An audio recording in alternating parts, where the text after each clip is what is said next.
Hi guys, आज हम एक पेपर डिस्कस करने वाले हैं unsupervised data augmentation for consistency training. और आज हमारे साथ है कार्तिक सिंह जो आज इस पेपर को एक्सप्लेन करेंगे। सो कार्तिक, आप ये बताइए प्रॉब्लम स्टेटमेंट क्या था इस पेपर के रिगार्डिंग। हाय हाय एवरीवन। सो ये पेपर एक्चुअली एक प्रॉब्लम सॉल्व करना चाहता है जिसमें जैसे आपको पता होगा कि हमारे पास आज मिलियंस ऑफ डेटा है ना। किसी भी इस फील्ड में आप चले जाएं, आजकल सारी कंपनीज डेटा कलेक्ट करती हैं। बट प्रॉब्लम ये है कि अगर आप उस डेटा का इस्तेमाल करना चाहते हैं किसी भी मॉडल को ट्रेन करने के लिए या कुछ भी प्रेडिक्शन वगैरह करने के लिए, तो you don't have the labels. You have the data but you don't have the labels, and labelling is I think a redundant part. Like आप इतना ज़्यादा मिलियंस ऑफ डेटा को लेबल नहीं कर सकते, that is not practically possible. So ये paper क्या करता है, एक सेमी सुपरवाइज लर्निंग का इस्तेमाल करके इसी प्रॉब्लम को सॉल्व करना चाहता है, where you take a fraction of data and आप उस फ्रैक्शन ऑफ डेटा को लेबल करके अपने मॉडल को ऐसे ट्रेन करते हो कि आपका मॉडल जो प्रेडिक्शंस करता है, एट द एंड आपका मॉडल जो प्रेडिक्शंस करता है, that sometimes exceed even the supervised model that is trained on thousands of data. So this is a very powerful technique, and we can use it in for a variety of tasks. Okay. तो कार्तिक, आप हमें बताना चाहेंगे किस type के data पे काम करता है। और जी बिल्कुल। एक्चुअली यहाँ पे दो तरीके के डेटा का डिस्क्रिप्शन दिया गया है। टेक्सचुअल डेटा, जैसे कि आप कोई भी टेक्स्ट क्लासिफिकेशन और ये किसी भी इस चीज़ के लिए यूज़ कर सकते हैं। दूसरा है इमेज डेटा। सो इन्होंने दो तरीके के डेटा की बात कर रखी है और उसको हम आगे देखेंगे। Okay, let's deep dive into the paper now. Sure. So let's begin with the abstract. So यहाँ पे उन्होंने डिफाइन कर रखा है कि उनके पेपर में उन्होंने कैसे इस टेक्निक को यूज़ करके बहुत ही state of the art supervise models को भी बीट किया है, जहाँ पे उन्होंने सिर्फ 20 लेबल डेटा सेट यूज़ करके they had a error rate of 4.2। That is amazing. When error rate, like the lower the error rate you have, the better your model is performing. Okay. So error upon total number of trials, or you can say, so error rate is defined on that. Now you can see using 20 labeled data set, their model achieved 4.2 error rate, and they outperformed the state of art model that was trained on 25,000 labeled data set. So you can see the power. Only 20 labeled data set and you have their 25,000 labeled data set. Okay. Yeah. Yes. ऐसा कुछ होता है क्या इसके अंदर कि जितना labels हम अपनी तरफ से प्रोवाइड करते हैं उतना अच्छा परफॉर्म करता है? हाँ, इसमें एक चीज़ ये है कि जैसे कि आप कोई बहुत ही अच्छा पॉइंट आपने रेज किया। जब आप इसमें एक चीज़ का ध्यान रखना पड़ता है कि जैसे मान लीजिए कि आप कोई n number of classification problem कर रहे हैं, आपके n क्लासेस हैं, है ना। तो ये बहुत ही अच्छा रहेगा कि आप इसको जो भी लेबल डेटा सेट दें उनमें से कम एक डेटा ऐसा दें जो हर क्लास को बिलोंग करता है। मतलब इसको पता होनी चाहिए कि आपकी कुछ क्लासेस कैसी हैं, क्योंकि उसके बाद ये बहुत ही आराम से उन चीज़ों को समझ सकता है। तो आप मतलब जैसे कि आपके n क्लासेस हैं, है ना, तो अगर आप ऐसा कर रहे हैं कि हर एक क्लासेस से अगर आप एक डेटा उठा के अगर आप लेबल करके दे रहे हैं उसको, so it will perform better, क्योंकि जैसा इसका मैकेनिज्म है ये उसकी बेसिस पे काम करता है। और ये कुछ नई क्लासेस भी बना देता है कि अपने आप से? ओके, ये एक्चुअली ग्राफ यूज करता है। इसमें क्या करता है कि वो सिमिलर जो ऑगमेंटेशंस मतलब जो होते हैं उनको क्लब करता है ना। तो आइडियली क्या होना चाहिए, आपका मान लीजिए 100 डेटा पॉइंट्स है ना, और आपके 10 क्लासेस हैं, ठीक है। और बात ये है कि 100 डेटा पॉइंट्स और 10 डेटा हर एक क्लास को बिलोंग करते हैं। तो ये क्या करेगा, आइडियली ये सिचुएशन आती है कि हर 10 का ग्राफ बन जाएगा, है ना। तो फिर आपको 10 का ग्राफ बन गया, 10 का 10 ग्राफ बन गया, है ना। अब आपको एक का लेबल पता है, हर 10 में से एक का लेबल पता है। तो जब 10 में से एक इसको लेबल पता है तो ये क्या करता है कि ये वही लेबल बाकी 9 को भी कन्वे कर देता है ना। तो अब आप समझ रहे हो, आपको एक का लेबल पता था लेकिन अब आपको बाकी 9 का लेबल भी पता है, क्योंकि इसने ऐसे क्लब कर दिया है ना। तो इस टेक्निक का यूज़ करके ये ऐसा करता है। ठीक है, ओके, आगे बढ़ते हैं। ओके। सो इस पेपर को हम अगर देखना, बर्ड भी कहीं लिखा हुआ है, बर्ड तो गूगल का मॉडल है ना? जी, बर्ड एक्चुअली यहाँ पे वो लोग यूज़ कर रहे हैं फाइन ट्यूनिंग के लिए। एक्चुअली वो ट्रांसफर लर्निंग के हिसाब से यूज़ कर रहे हैं, जैसे आप देख सकते हैं। our model combines our method also combines well with transfer learning. For example, when fine tuning from BERT, and yields an improvement in high data performance regime. Okay, so they are basically using this transfer learning technique where आप pre-trained model लेते हो और उसके बाद फिर fine tuning वगैरह करके और आप इसको यूज करते हो। फाइन ट्यूनिंग बाद में करते हैं मतलब इस टेक्निक से पहले करते हैं? नहीं, एक्चुअली आपको ये मॉडल पता है ना, बर्ड मॉडल पता है, उसके बाद प्री ट्रेन आपने मॉडल उठाया है ना, अब उसके बाद आप फाइन ट्यूनिंग कर रहे हो है ना, हाँ, यूजिंग दिस टेक्निक। ओके, तो देखा जाए तो इंट्रोडक्शन में उन्होंने अपने यही बताया कि सेमी सुपरवाइज लर्निंग कैसे काम करता है ना। और एक चीज़ और उन्होंने बोली है जहाँ पे मैं दो चीज़ मेंशन करना चाहूँगा, यहाँ पे शायद उन्होंने हाईलाइट कर रखी है। एक चीज़ होती है सेमी सुपरवाइज लर्निंग में कंसिस्टेंसी ट्रेनिंग, जैसे कि आप यहाँ देख सकते हैं इन्होंने एक टर्म यूज़ किया है कंसिस्टेंसी ट्रेनिंग। ये आगे समझेंगे इसका क्या मतलब होता है ना। और दूसरी चीज़ उन्होंने ये एक बहुत ज़्यादा एम्फोसिस डाल रखा है कि इनके जो डेटा ऑगमेंटेशंस होने चाहिए इस टेक्निक के, क्या है सेमी सुपरवाइज लर्निंग में ऑगमेंटेशंस यूज होते हैं, बट इन्होंने क्या कहा है, इन्होंने ये पॉइंट रेज किया है कि जब हमारे ऑगमेंटेशंस, एक सेकंड में आपसे बात करना चाहिए, ऑगमेंटेशंस क्या होते हैं? हाँ श्योर, एक्चुअली ऑगमेंटेशंस इसको अगर इस टर्म्स में, वैसे तो कई डेफिनेशन हो सकती है, पर अगर इस पेपर के कंटेक्स्ट में समझें तो डेटा ऑगमेंटेशन एक ऐसा पैराडाइम है, जैसे आप यहाँ समझ सकते हैं, जैसे एक्स है, कोई भी एक्स है ना, ये आपका एक डेटा पॉइंट एक्स है, और अब आप क्या कर रहे हैं, आप एक novel data point x cap generate कर रहे हैं, ठीक है। एक्स कैप आपने ऑगमेंट किया, using x you augmented x cap, and this x cap will what you are trying to achieve is you are trying to achieve that the x cap should have same label as x. If x is label 1, then x cap should have label x 1 as well. So this is the data augmentation कि आपने एक let's say for example आपने use किया कि he is a good person, okay, so he is a good person or he is doing some work, okay, so अगर आप इसका he is doing some work अगर आप augmentation करेंगे तो work is done by him, है ना, समझ रहे हैं। एक तरीके का ये मैं आपको ऑगमेंटेशन बता रहा हूँ कि इसका एक वेरिएशन है, और अब क्योंकि आप समझ सकते हैं कि इसका कंटेक्स्ट बहुत ही सिमिलर है, तो मैं इनको लेबल भी सेम करूँगा। तो अच्छा, तो इसका मतलब वो हो गया कि एक पर्टिकुलर डाटा से सिमिलर टाइप का डाटा बनाना। राइट, ठीक। और इन्होंने बहुत एम्फोसिस डाल रखा है कि आपका जो ऑगमेंटेशन होना चाहिए वो स्टेट ऑफ द आर्ट होना चाहिए, मतलब उनकी जितना भी उनका मीनिंग है वो प्रिजर्व रहना चाहिए, है ना, क्योंकि ये अजम्पशंस जिन लोगों ने यूज़ कर रखे हैं एट द एंड ये एक्सप्लेन करने के लिए कि वाई यूडीएफ परफॉर्म्स बेटर। ठीक है, सो मूविंग ऑन, जैसे कि हम यहाँ देख सकते हैं they are showing their contribution, so कि उन्होंने किस किस चीज़ों में कंट्रीब्यूशन किया है। So here as they have mentioned कि the state of art data augmentations found in supervised learning can also serve as superior source of noise for under the consistency enforcing in semi supervised framework. मैं यहाँ पे आपसे एक बात बोलना चाहूँगा, ये नॉइज़ क्या होता है यहाँ पे?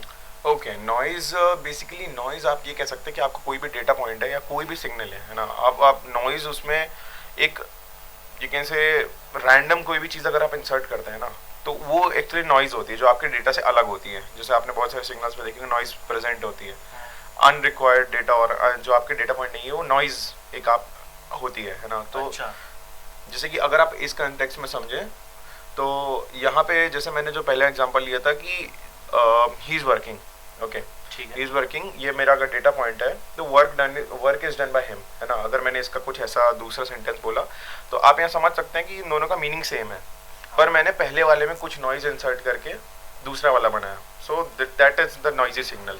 तो नॉइज कितनी कर सकते हैं, मतलब ऐसा कुछ होता है क्या इसके अंदर कि किस टाइप की नॉइज डालते हैं? हाँ, they have emphasized so much on this data augmentation technique.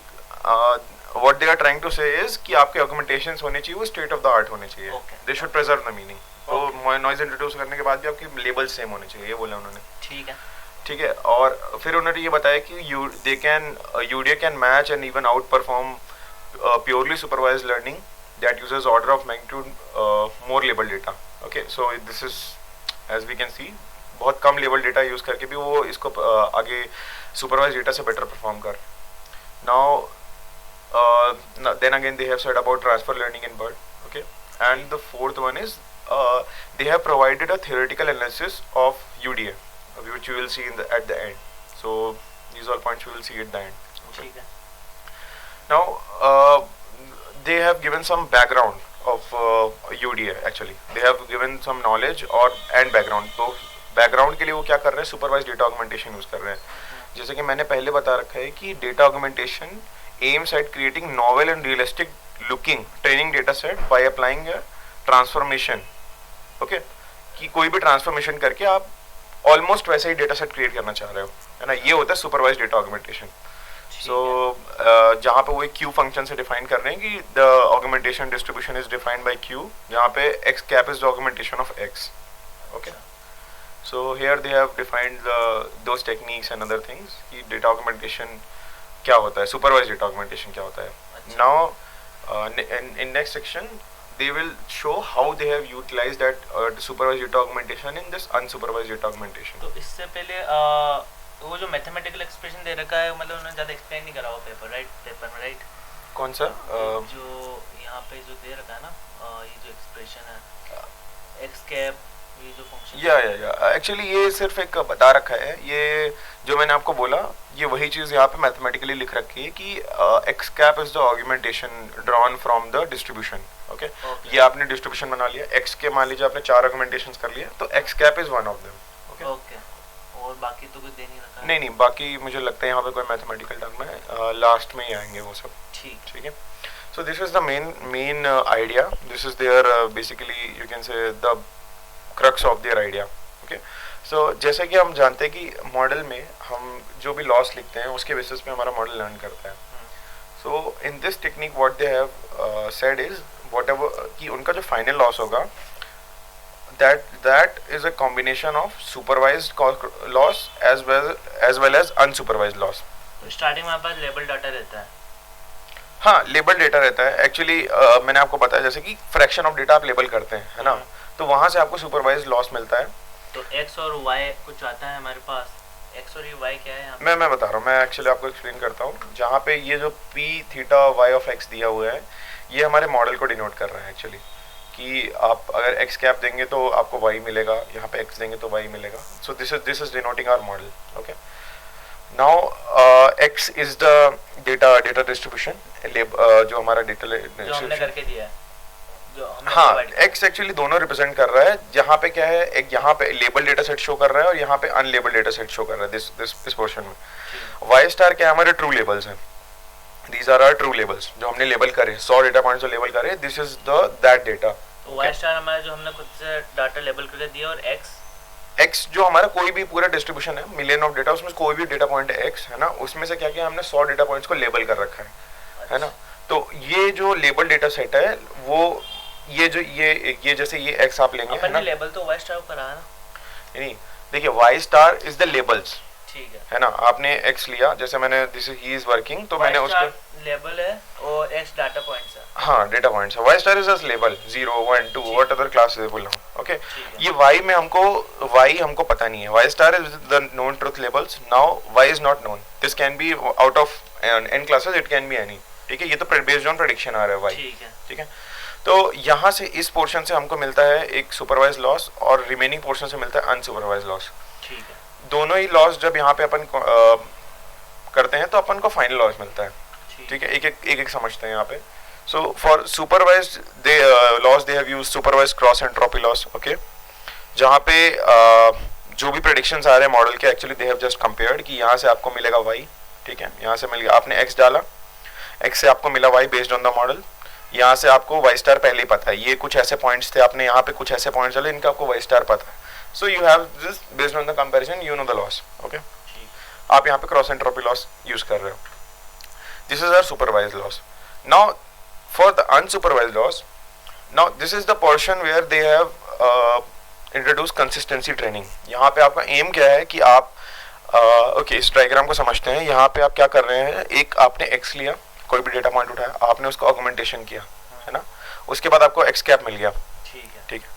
अब आप दोनों पे प्रेडिक्शन रन कर रहे हैं. इस सेम मॉडल का यूज करके आप यहाँ पे प्रेडिक्शन रन कर रहे हैं. p नॉट x, ये यहाँ पे y x करके, और यहाँ से इस पे भी आप सेम प्रेडिक्शन कर रहे हैं, है ना.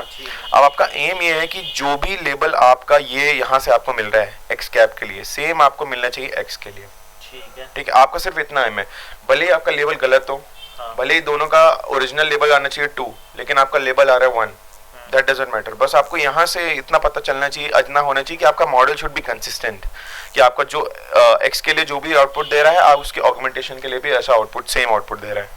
सो you are in from this portion you are introducing consistency in your model, कि आपका जो मॉडल है वो हल्की सी नॉइज लेकर भी अपने प्रेडिक्शन चेंज नहीं कर रहा है. Okay, so model is becoming more and more resistant towards noise. Okay, so ये वाला पोर्शन ये कंसिस्टेंसी को इम्प्रूव कर रहा है और ये वाला आपके प्रेडिक्शन को इम्प्रूव कर रहा है ना. तो this is the main idea they have. ये back translation, rand augment and बिल्कुल बिल्कुल, ये एक्चुअली यहाँ पे अगर इस ग्राफ को अगर ध्यान से देखा जाए तो ये ऑगमेंटेशन टेक्निक्स हैं, स्टेट ऑफ द आर्ट जो उस टाइम पे प्रेजेंट थी, इन्होंने वो मेंशन कर रखी है. बैक ट्रांसलेशन, रैंड ऑगमेंट और TF-IDF वर्ड रिप्लेसमेंट, जहाँ पे ये बैक ट्रांसलेशन जो है, बैक ट्रांसलेशन और TF-IDF वर्ड रिप्लेसमेंट ये है टेक्स्ट डेटा के लिए और ये इमेज डेटा के लिए रैंड ऑगमेंट. ओके, सो ये बैक ट्रांसलेशन टेक्निक है. और इसमें हम अपनी तरफ से भी कोई ऑगमेंटेशन टेक्निक ऐड कर सकते हैं, मतलब? हाँ बिल्कुल, आप जो भी देखिए ये सबका पेपर है, उसके बाद अब लेटेस्ट जो टेक्निक आ रही है, जैसे आजकल बहुत सारी टेक्निक्स आ चुकी हैं और अब बहुत सारे नए नए डेवलपमेंट्स हो रहे हैं रोज, तो आप उनका इस्तेमाल कर सकते हैं. So better augmentation you have, better you have this consistency. Okay, so this is basically the idea. फिर फाइनल लॉस निकल जाएगा अपना. फाइनल लॉस आ गया, फाइनल लॉस आ गया. और फाइनल लॉस जो है जब आप इसको बैकवर्ड प्रोपोगेट करेंगे तो basically that loss will propagate into this portion and this portion as well. यहाँ पे वो अगर अपन जूम करें तो इन्होंने कुछ डिफाइन कर रखा था कि in this portion final loss ultimately जो मेथड M दे रखा है उसके अंदर चला जाता है. हाँ, तो मॉडल को इम्प्रूव करता है, उसके वेट्स को वैसे ही मॉडिफाई कर देता है. So you will have better predictions from next iteration.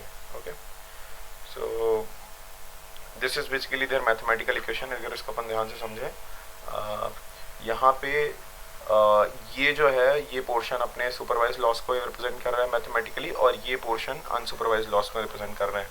जहाँ पे लैम्डा एक पैरामीटर है, यू कैन से वेइंग फैक्टर, कि आप 60% एरर आप सुपरवाइज दे रहे हो, 40% आप अनसुपरवाइज दे रहे हो या फिर वाइस वर्सा, है ना. तो x is basically the weighing factor. यहाँ lambda is the weighing factor और ये आपका basically supervise loss, this is unsupervise divergent loss. Okay,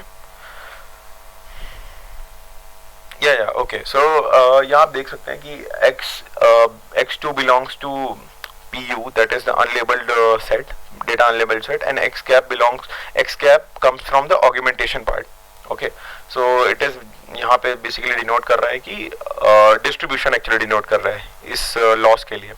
now cross entropy loss is defined कि जो आपका ये x2 से जो भी लेवल आ रहा है और x कैप से जो भी लेवल आ रहा है उनके बेसिस पे वो इनको कंपेयर करके यहाँ से लॉस निकाल रहे हैं.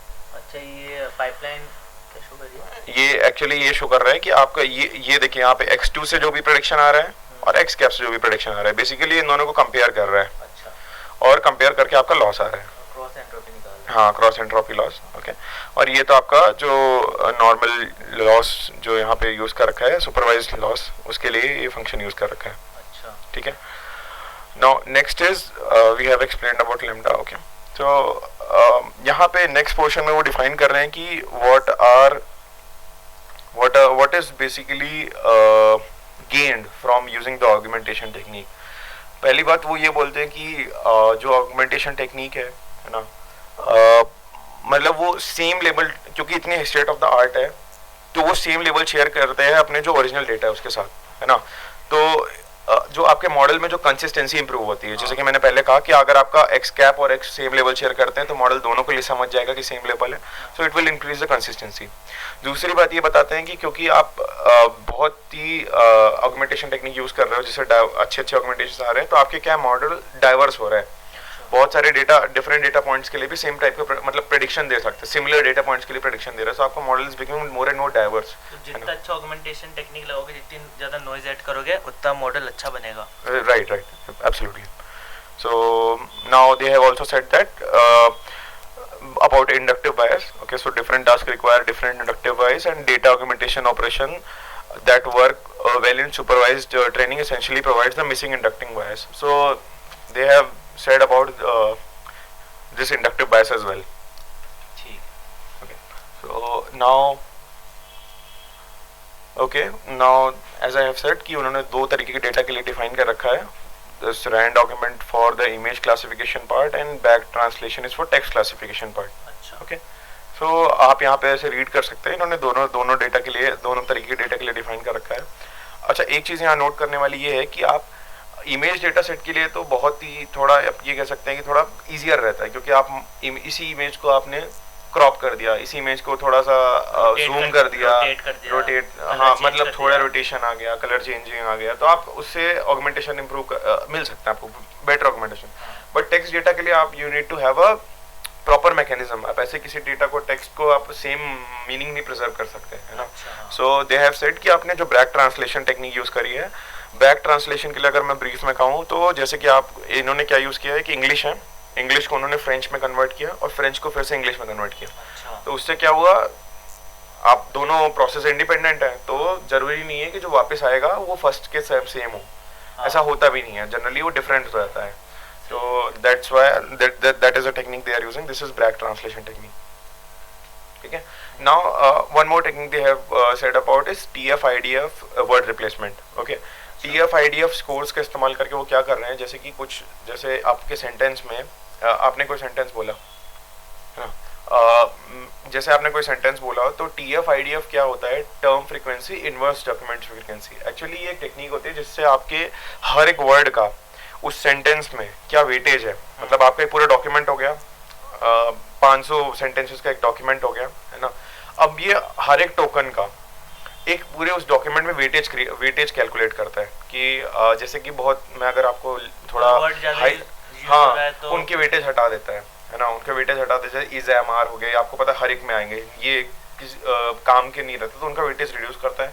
जैसे हो गया कि डूइंग, और मतलब थोड़ा बेटर वर्ड्स जैसे कि BBC अमेरिका, ओके, ऐसे जो कुछ अलग जो वर्ड्स होते हैं, यूनिक वर्ड्स होते हैं, उन पे वेटेज बढ़ा देता है, वेटेज बढ़ा देता होगा. बिल्कुल. तो ये क्या करता है, अब इस वाले रिप्लेसमेंट टेक्निक में क्या यूज कर रहे हैं कि जब आपको ऐसा होता है कि आपको सेंटेंस प्रिजर्व करना है और उसके बाद भी आपको ऑगमेंटेशन चाहिए, तो ये क्या करते हैं, सेंटेंस उठाते हैं, उसके TF-IDF स्कोर्स निकालते हैं, तो जो लेस वाले कॉमन रहते हैं उनको रिप्लेस कर देते हैं, है ना. जैसे जो लेस कॉमन, जो लेस वेटेज वाले वो उनको रिप्लेस करके दूसरा ला देते हैं. They don't do it with high weightage, because high weightage के बेसिस पे आप प्रेडिक्शन वगैरह करेंगे. अच्छा, ठीक है. तो ये पहले मतलब पूरा डॉक्यूमेंट एनालाइज करता है with sentence by sentence replace. हाँ, वर्ड और आप इसके बेसिस पे कर सकते हैं. इस टॉपिक पे हम एक अलग वीडियो भी बना सकते हैं, देखा जाए तो TF-IDF एक टेक्निक है ना, इस पे हम एक अलग वीडियो भी बना सकते हैं. ठीक है. तो next is they have some use some additional training techniques that have helped them. First is confidence based marking. So confidence based marking अगर आप समझना चाहें तो क्या होता है, कभी कभी अपने मॉडल को समझ नहीं आता कि कोई भी डेटा पॉइंट आया है ना, let's say we have 4 classes, these are our classes. अब मेरे एक डेटा आया x, है ना, and model doesn't know what to deal with x, मतलब मॉडल को बिल्कुल इन्फॉर्मेशन नहीं, तो वो क्या करेगा, आपको इसको भी बोलेगा यहाँ पे 25% probability, 25% probability, 25% probability and again 25% probability. So model doesn't no, है ना. तो वो क्या करते हैं इस केस में, वो इस x डेटा सेट को हटा देते हैं ट्रेनिंग से. They remove this data set so that model उन्हीं डेटा सेट पे ट्रेन होता है जिसपे वो इट हैज सम इंफॉर्मेशन, मतलब समझ रहे हैं आप कि पुख्ता नॉलेज हो जिस डाटा सेट के बारे में. हाँ, आप कह सकते हैं. ठीक है. फिर दूसरा है कि इन्होंने प्रेडिक्शन जो अपने हैं उनको शार्पन भी किया है. Sharpening predictions. बिल्कुल. इन्होंने क्या किया है, सॉफ्टमैक्स जो एक फंक्शन होता है, सॉफ्टमैक्स फंक्शन होता है, उसमें क्या किया है इन्होंने, लो टेम्परेचर यूज किया है.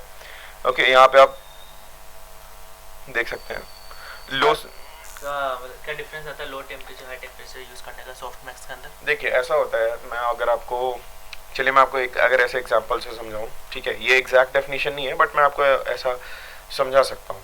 ठीक है. जैसे कि अपने पास 0.4 है ना, किसी भी प्रेडिक्शन का स्कोर आपका 0.4 है. ये एक्चुअली प्रेडिक्शन से रिलेट नहीं है, बस यहाँ पे मैं समझाने के लिए बोल रहा हूँ. मान लीजिए एक 0.4 है और 0.5 है, एक क्लास का आ रहा है 0.4, एक क्लास का आ रहा है 0.5.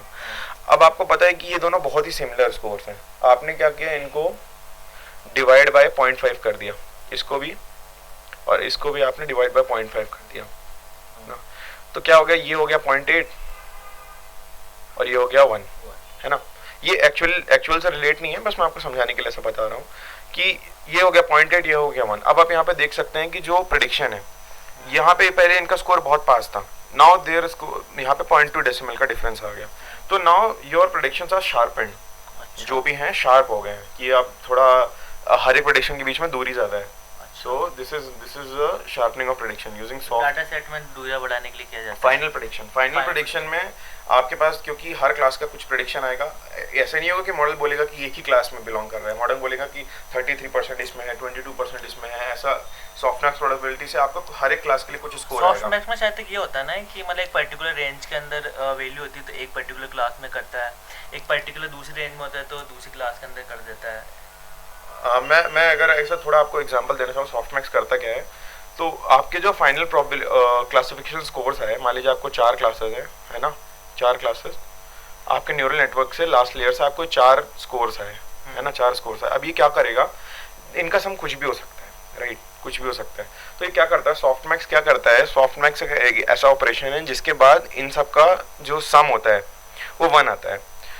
बेसिकली आप ऐसा समझ सकते हैं कि वो इसको भी लेगा, इसको लेगा, इसको लेगा, इसको लेगा, है ना, इन चारों का एक्सपोनेंशियल सम, एक्सपोनेंट करके सम निकालेगा, ठीक है, e raise to this the first second third, okay. यहाँ पे आ गया sigma of e exponential, all the exponential terms आ गया। और अब ये क्या करेगा, ये फर्स्ट वाले को उठाकर यहाँ रखेगा, तो फर्स्ट वाले का सॉफ्टमैक्स स्कोर आ जाएगा कि एक्सपोनेंशियल ऑफ फर्स्ट टर्म, तो ये आ गया अपने फर्स्ट वाले टर्म का स्कोर। अब आप देख सकते हैं कि जब आप सबका सम करेंगे तो 1 आ जाएगा, तो इट्स लाइक दिस, ओके। तो ये यहाँ पे क्या कर रहे हैं, उसी टेक्निक में उसी में अब इस सॉफ्टमैक्स के बाद ही क्या करते हैं, वो लो टेम्परेचर जब यूज करते हैं तो क्या करते हैं, जो अपने लास्ट लेयर के जो आउटपुट्स हैं उनको पहले एक लो वैल्यू से डिवाइड कर देते हैं। उससे क्या होता है कि आपके जो फाइनल प्रेडिक्शंस आते हैं वो अपार्ट आते हैं, है ना, तो शार्पेंड प्रेडिक्शंस आते हैं, ऐसा आप समझ सकते हैं इसको, ठीक है। तो इतना बड़ा मैथमेटिकल एक्सप्रेशन ये सब शार्पनिंग, हाँ, मैं बता रहा हूँ इसको क्या है। बेसिकली यहाँ पे शार्पनिंग के बाद क्या कर रहे हैं, अच्छा एक चीज़ और जो देखा जाए तो ये यहाँ पे क्या हो रहा है, यहाँ पे मैं आपको बताता हूँ, इन्होंने ये 2 टेक्निक को कंबाइन कर रखा है, कॉन्फिडेंस बेस्ड मार्किंग और sharpening of prediction. Sharpening of prediction आप यहाँ देख सकते हैं कि जो मैंने सॉफ्टमैक्स डिफाइन किया था वो यहाँ पे लिख रखा है, exponential of all the terms, और यहाँ पे जो टी है वो टेम्परेचर है, जो मैंने आपको बताया ना टेम्परेचर, सॉरी ये थोड़ा इरेज हो गया, टेम्परेचर है। जब आप इसको कुछ रख देते हैं तो वो आपके प्रेडिक्शन शार्प हो जाते हैं। टेम्परेचर कोई कांस्टेंट वैल्यू है, हाँ बिल्कुल आप लो प्रोवाइड करेंगे तो आपके प्रेडिक्शन ज़्यादा शार्प आएंगे, और हाई प्रोवाइड करेंगे तो क्लोज आएंगे। ये हो गया शार्पनिंग ऑफ प्रेडिक्शन। यहाँ पे अगर यहाँ अगर देखा जाए तो ये है कॉन्फिडेंस बेस्ड मास्किंग, ओके। ये क्या कर रहे हैं, अगर ये तभी आपका जो भी प्रेडिक्शन है वो ले रहे हैं जब उसका एक जो भी उसका प्रेडिक्शन कॉन्फिडेंस है वो एक सर्टेन स्कोर के ऊपर आ रहा है। जैसे मैंने आपको बताया कि अगर सबके 25 आ रहे हैं तो नहीं लेगा, है ना, रिमूव करना है उसको।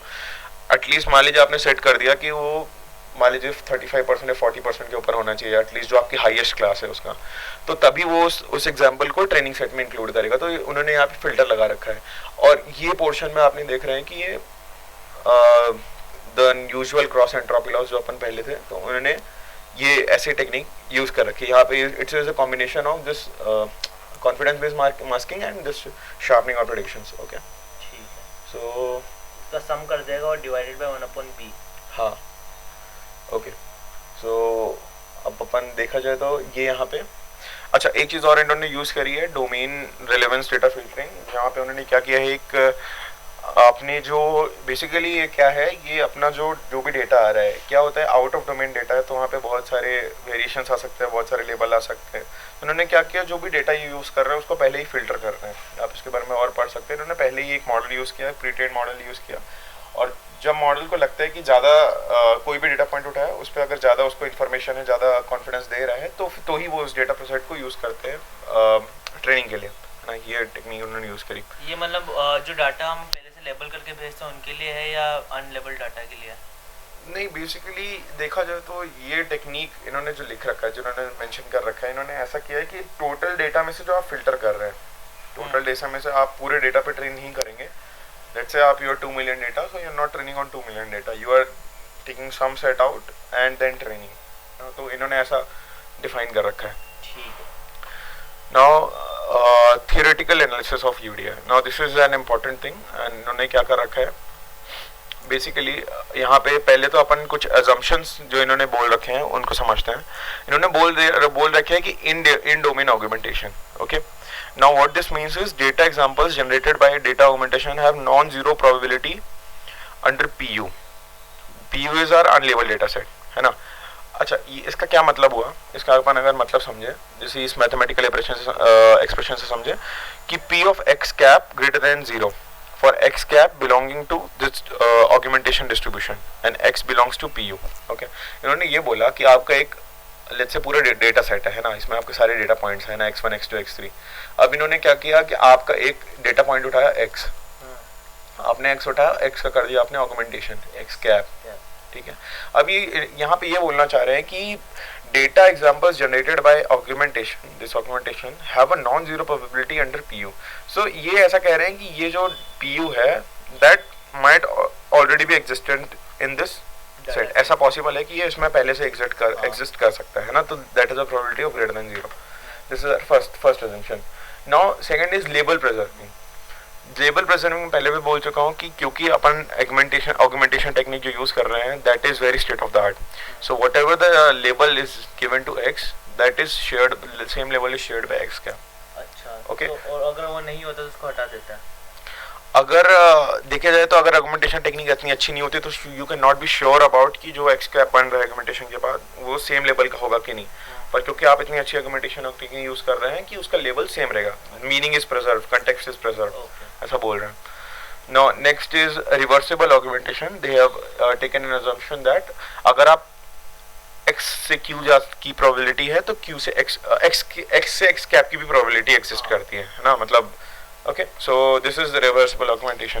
तो इन सारे तीनों पॉइंट्स का काम क्या होता है मैं बताता हूँ. जैसे कि इन्होंने आगे काफ़ी अच्छा डिफाइन कर रखा है. बेसिकली हमारा लास्ट पार्ट है ये थ्योरेटिकल एनालिसिस का लास्ट पार्ट है. इसके बाद हमारे सारे एक्सपेरिमेंट्स एंड अदर थिंग्स है. एक और टॉपिक बस रह जाएगा जहाँ पे इन्होंने advance training technique like TSA use करी है, जहाँ से मॉडल को ओवरफिटिंग होने से बचाते हैं. उस पर भी हम आएंगे लास्ट में. ओके. यहाँ पे अगर हम देखें, ठीक है, तो बेसिकली ये क्या कर रहे हैं यहाँ पे अगर हम समझना चाहें कि यहाँ पे आप पढ़ सकते हैं कि let us define a graph GP of U, that unlabeled data set, where each node corresponds to a data sample. ठीक है. And an edge x cap to x exists in the graph if and only if Q of x cap x and x cap greater than 0. So इसका मतलब वही हुआ कि मतलब x dash से x बन पा रहा है. हाँ, इन्होंने ये किया कि एक पूरा ग्राफ बना दिया है ना. ये ग्राफ मेरा जितने भी डेटा पॉइंट है मैंने सबको लेके ग्राफ बना दिया. ठीक है. जो अपन ने ऑगमेंट से बनाया है और जो ऑगमेंटेड भी है इसमें. अब अपने पास डेटा सेट में दोनों चीज़ें हैं. अपने पास ऑगमेंटेड डेटा पॉइंट्स भी हैं और अपने पास ओरिजिनल डेटा पॉइंट्स भी हैं. है ना. अपने पास ये डेटा ग्राफ में बस एक चीज़ पूछना चाहूँगा, जो ऑगमेंटेड सेट हमने बने थे वो पहले से अगर डाटा सेट में थे तो वो अलग पॉइंट होंगे या सेम पॉइंट होंगे? जो पहले से थे वो आप देखेंगे आगे. जैसे मैं अगर इसको एक्सप्लेन करूं कि x था है ना पहले से और x कैप यहाँ पे है. x कैप पहले से भी था, मतलब ये माना कि x कैप अभी बना है. जी. अगर ये अगर मैं पहले मानूं कि ये अभी बना है ना, तो क्या है इनके बीच में एक एज होगी जो यहाँ डिफाइंड है. If there exist an edge if and only if Q of x and x cap greater than 0. क्योंकि ये इसका ऑगमेंटेशन है तो एक एज एग्जिस्ट करेगी. अब आप देख सकते हैं कि अगर इस ग्राफ में x कैप ऑलरेडी एग्जिस्ट कर रहा था है ना, लेट्स से यहाँ पे भी x कैप एग्जिस्ट कर रहा था है ना. सो ये जो पॉइंट है क्योंकि यहाँ से ऐसे रिलेट हो रहा था, x और x कैप पहले ही हो रहे थे, तो ये अब आपका जो ग्राफ है इसे जॉइंट आप कर देंगे कि अगर इस डिस्ट्रीब्यूशन में होने की प्रोबेबिलिटी ग्रेटर देन 0 है, ऑगमेंटेशन डिस्ट्रीब्यूशन की प्रोबेबिलिटी ग्रेटर देन 0 है, तो आप इसको ज्वाइन कर देंगे. तो इस तरीके से आपका ग्राफ बनने लगेगा है ना. तो इससे होगा क्या कि आपके जो सिमिलर अटरेंसेस हैं, जैसे कि x था उसके सिमिलर x कैप था, ये x कैप पहले से एग्जिस्ट कर रहा था, या फिर ये ऐसा हो सकता है कि x इसका भी वन ऑफ द ऑगमेंटेशन ये हो. मान लीजिए x1 पॉइंट है और ये x2 पॉइंट है. ऐसा पॉसिबल है कि x1 का एक ऑगमेंटेशन और x2 का एक ऑगमेंटेशन सेम. तो सारे variations of the particular kind of sentence एक जगह पे एक नोड टाइप के एक कनेक्टेड ग्राफ बन जाएंगे. कनेक्टेड ग्राफ बनेंगे, बिल्कुल सही. तो एक ग्राफ बन गया. x2 भी था उसका भी एक ऑगमेंटेशन था, ये कनेक्ट हो गया है ना. तो अब आप समझ सकते हैं कि ये जो x1 था लेट्स से इसका भी एक ऑगमेंटेशन था है ना, इसके भी दो ऑगमेंटेशन ले ली, एक ये भी ऑगमेंटेशन था, एक ये ऑगमेंटेशन था, इसका एक ऑगमेंटेशन था, but they have this in common. So now you can see the graph is joining. Okay, ये आप देख सकते हैं. सो इन्होंने क्या बोला कि अगर आपके पास ऐसी सिचुएशन है, सॉरी, ओके, सो यहाँ पे अगर अपन समझें कि let they have defined a graph, okay, and there exists an edge in the graph if and only if q x cap x greater than 0. Okay, now they have used your second assumption. Due to label preserving, it is easy to see that the example with different labels must reside on different components. बिल्कुल, अगर आपके labels different हैं तो आप अपने आप दूसरे उसमें आप डिसकनेक्टेड रहोगे, है ना, आप डिसकनेक्टेड रहोगे, तो so we will have disconnected sub graphs. Okay, और यहाँ ये बोल रहे हैं कि आइडियली क्या होना चाहिए कि अगर n कैटेगरी क्लासिफिकेशन प्रॉब्लम है तो आपके एट द एंड क्या होना चाहिए आइडियली कि n क्लासेस n सब ग्राफ्स में डिवाइड हो जाना चाहिए, जो कि ज़रूरी नहीं है, ऐसा ज़रूरी नहीं है, पर n category classification problem the graph as n components, n components होंगे when all examples within each category can be traversed by augmentation operation, है ना. ये ऐसा कह रहे हैं कि अगर n क्लास क्लासिफिकेशन है तो आइडियली ऐसा होना चाहिए कि n सब ग्राफ्स में हो जाने चाहिए जहाँ पे आप, क्योंकि वो सब एक दूसरे से कनेक्ट हो जाएंगे, है ना. ठीक है, otherwise the graph will have more than n components. अच्छा, एक यहाँ पे मैं देख पा रहा हूँ कि जैसे कि जो प्रोबेबिलिटी है x और x कैप के अंदर जो है वो ग्रेटर देन 0 हो रहा है, तो अल्टीमेटली ऐसा भी हो सकता है पूरा ग्राफ पूरे कनेक्टेड हो जाए, क्योंकि थोड़ी सी पॉसिबिलिटी हुई एक लेवल से दूसरे लेवल में थोड़ा सा भी कनेक्शन हुआ तो वो भी तो कनेक्ट हो जाएगा. नहीं, यहीं पे रूल आता है ऑगमेंटेशन टेक्निक्स का, है ना, कि आपके जो ऑगमेंटेशन होने चाहिए वो स्टेट ऑफ द आर्ट होनी चाहिए, है ना. और यहीं पे प्रॉब्लम आती है कि जब क्लासेस बहुत ज़्यादा सिमिलर होती है ना, बहुत ही ज़्यादा सिमिलर होती है, उनके लेबल्स अलग होते हैं, तो फिर इस टेक्निक में यही दिक्कत आती है कि क्योंकि वो बहुत सिमिलर है, उनके ऑगमेंटेशंस अगर सिमिलर आ गए तो देयर में भी सम कॉन्फ्लिक्ट्स, है ना, तो वहाँ पे क्या होता है अपनी प्रेडिक्शन एक्यूरेसी कम हो जाती है. अच्छा, बट अगर you have some defined classes, let's say for example कि आप अगर आप ये जानना चाहते हो कि जो आपने फीडबैक मिला आपको वो पॉजिटिव है या नेगेटिव है, सो आप वहाँ पे देखा जाए तो जो अपनी क्लासेस है बहुत ही वेल डिफाइंड होंगे, एक में पॉजिटिव सेंटिमेंट के वर्ड्स होंगे, एक में नेगेटिव सेंटिमेंट्स के वर्ड्स होंगे, तो उस टाइप के क्लासिफिकेशन प्रॉब्लम में आप इसको बहुत ईजिली यूज़ कर सकते हैं. ठीक है, तो okay, now they are saying that given this construction, notice that for each component ci of the graph, as long as there is a single labeled example in this component, that is x star y star, then one can propagate the label of the node to the rest of the nodes in ci by traversing the ci via augmentation operation. बिल्कुल सही, अगर एक का level पता है उस सब graph में तो आप बाकी सबके लेवल को भी आप ट्रैवर्स कर सकते हो, है ना. more importantly it can only, level तो सेम होगा ना सब ग्राफ के अंदर. हाँ, वही कह रहे हैं, दैट इज सेम थिंग कि अगर आपको एक का लेवल पता है, अब देखो आपने कंपोनेंट बना दिया, अब यहाँ पे बात आती है कि जो आपने, याद है मैंने आपको कहा था 100 डेटा पॉइंट्स होने चाहिए, वो सब डाइवर्स होने चाहिए. डाइवर्स होने से मेरा यही मतलब था कि जो आपके सब ग्राफ्स बन गए, अब सब ग्राफ्स में से आपका जो डाइवर्सिटी यही रोल करती है, अगर आपके पास हर एक सब ग्राफ से एक एक वैल्यू आपने लेबल कर रखी है तो आपके सारे सब ग्राफ्स लेबल हो जाएंगे. अच्छा, हाँ, है ना, सही बात. तो यही बात है यहाँ पे, है ना. So this provides our first high level intuition of how UD can help. So basically they are trying to say कि ये कैसे यहाँ पे help कर रहे हैं. Okay.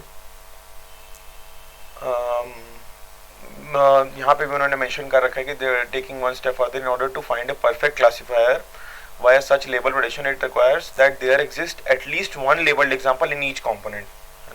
In other words, the number of components lower bounds the minimum amount of labeled data examples needed to learn a perfect classifier. सही बात है. जितने ज़्यादा एक लेबल के अंदर डाटा पॉइंट्स होंगे उतना अच्छा मॉडल परफॉर्म करेगा. हाँ, मतलब जितना ज़्यादा डाइवर्स आप उठा सके, ऐसा नहीं कि आपने शुरू के कुछ पॉइंट्स उठा लिया और उन्हीं पे लेबल करके आपने बोला. अगर आप ऐसा कोशिश कर रहे हैं कि आप जितने ज़्यादा डाइवर्स 100 लेवल है पर वो 100 के 100 डाइवर्स लेवल है, अलग अलग कैटेगरी को बिलोंग कर रहे हैं, सिमिलर नहीं है, तो आप डिफरेंस बहुत कम हो, मतलब डिफरेंस ज़्यादा हो जाओ तो आपकी डाइवर्सिटी इंट्रोड्यूस होगी, उससे क्या होगा, आपका मॉडल बहुत ही अच्छा ट्रेन होगा.